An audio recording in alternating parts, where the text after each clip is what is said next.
Hello, I'd like to welcome you back to this training series on the Contractor Software program. I'm going to go through the software and show you how to use the software. So once again, once you double click on the icon and go to the desktop, you'll need to log in. And the password is admin. That's always going to be the same password until you make any changes. You'll get logged in. Now, first of all, you're going to need to set up your company. So the first video will set up the company information. Basically, you want to put it as whatever your name of your company is, John's Home Improvement. And we'll do the information at our address. And you'll need to fill in all these data fields. You want to make sure to do that. If not, the software will not work properly. And all your customer information, you always want to make sure. So we've got the address in whatever country, you've got to have that filled in. Okay, and there's the phone number and fax.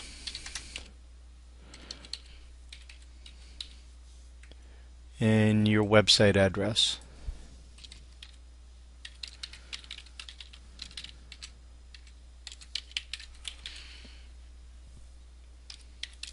Fill in all the fields to make sure everything's in there. And your email address.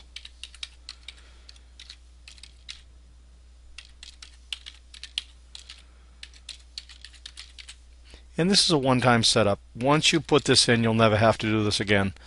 And again, you will need to go ahead and put and upload your logo, your company. The dimensions recommended is 265 by 83. I think my company is 270 by 113. So we'll go ahead and load that. And again, you do have acceptance terms, estimate terms. You can change these. Job text, about the same thing. Material terms.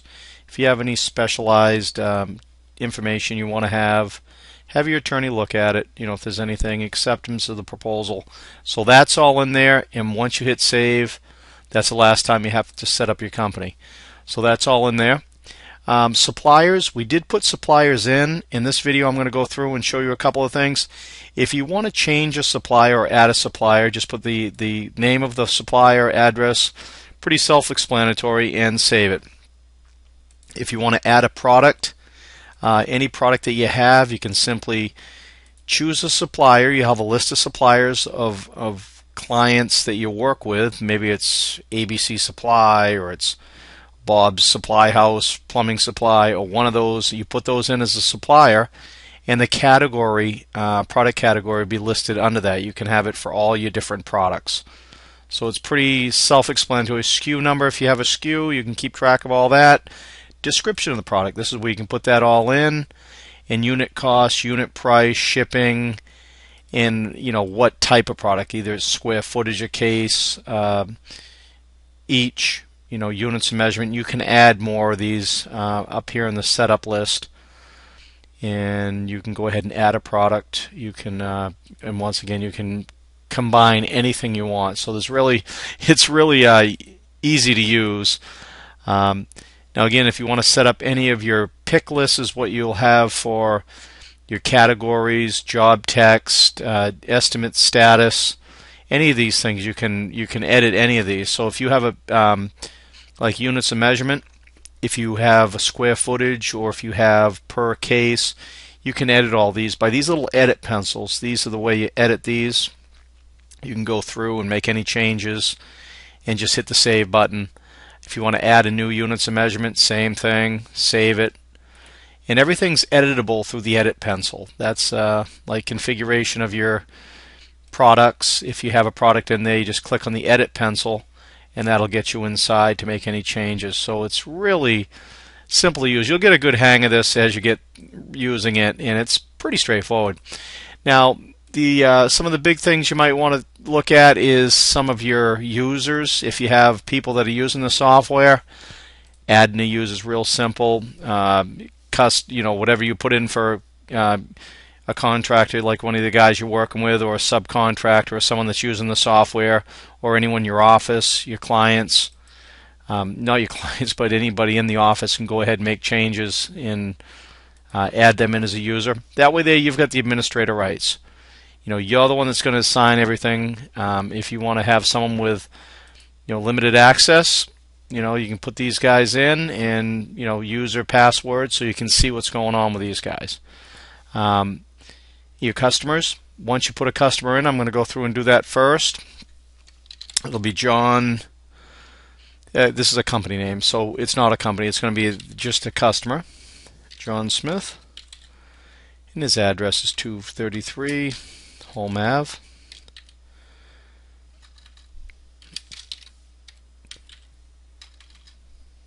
And he's in South Portland. And once again, all these fields need to be put in, and you'll see if you don't that it won't populate. So make sure all that stuff's filled in, even the state and the country.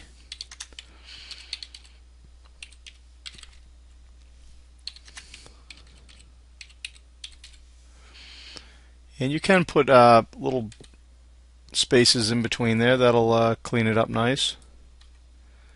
Put your little dittos in there. Email.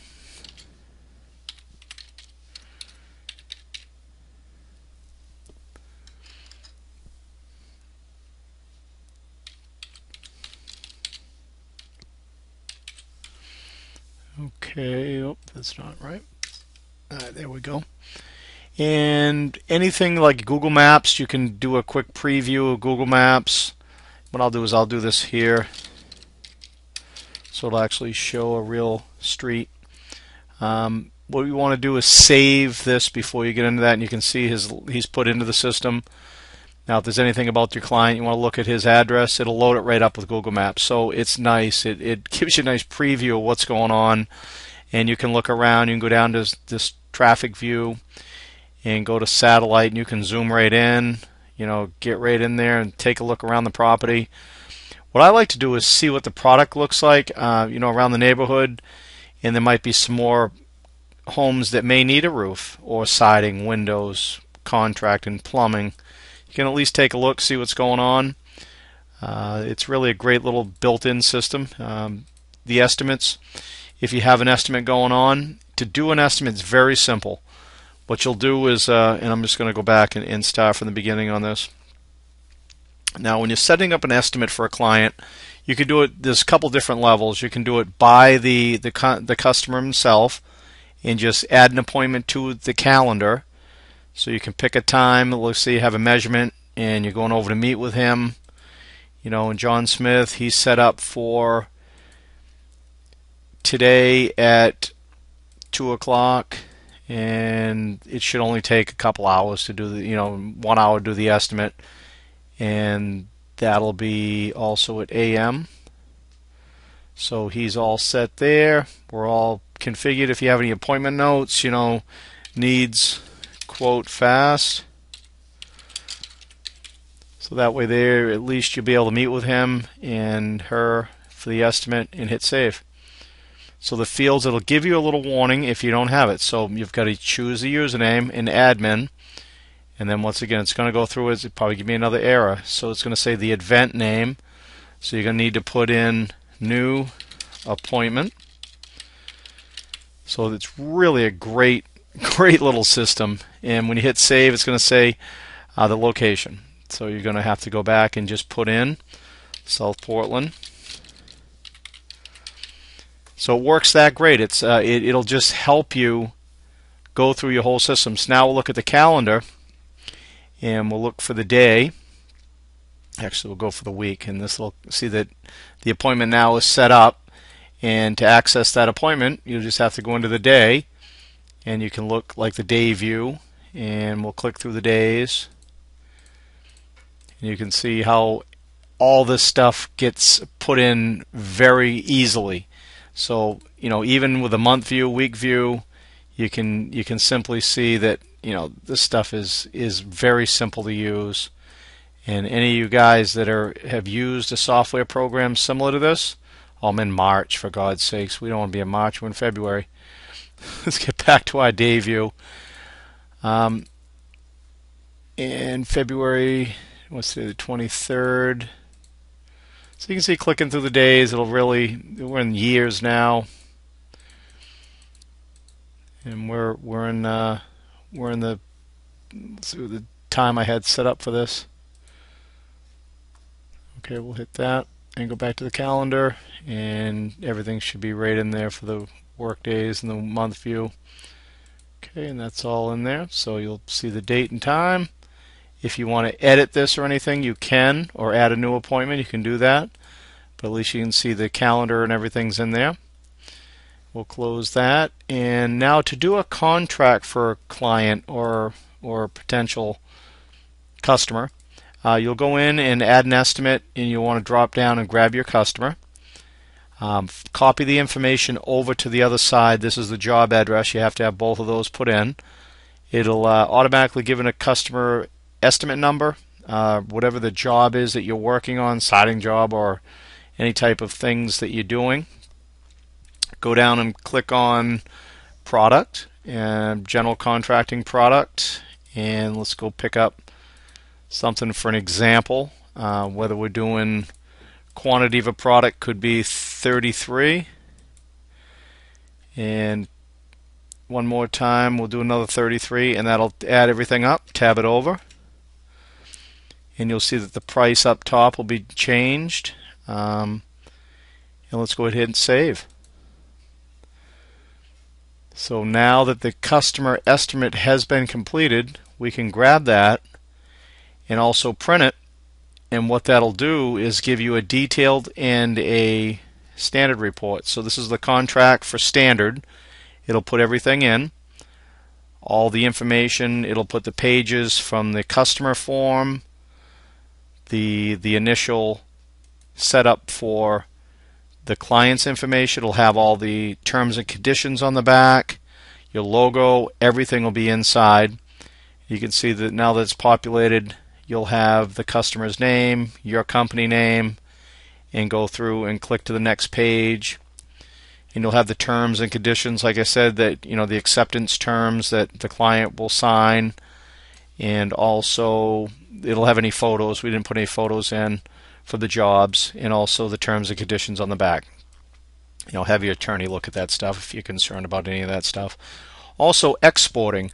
You can export, you can print and just send it to the printer, or you can also export it as a Microsoft Word document, Adobe. If you're creating contracts for your client and customer, you can simply just put that in their Excel sheet. You can export, like an Adobe. We'll just call it test contract. And so that's all there.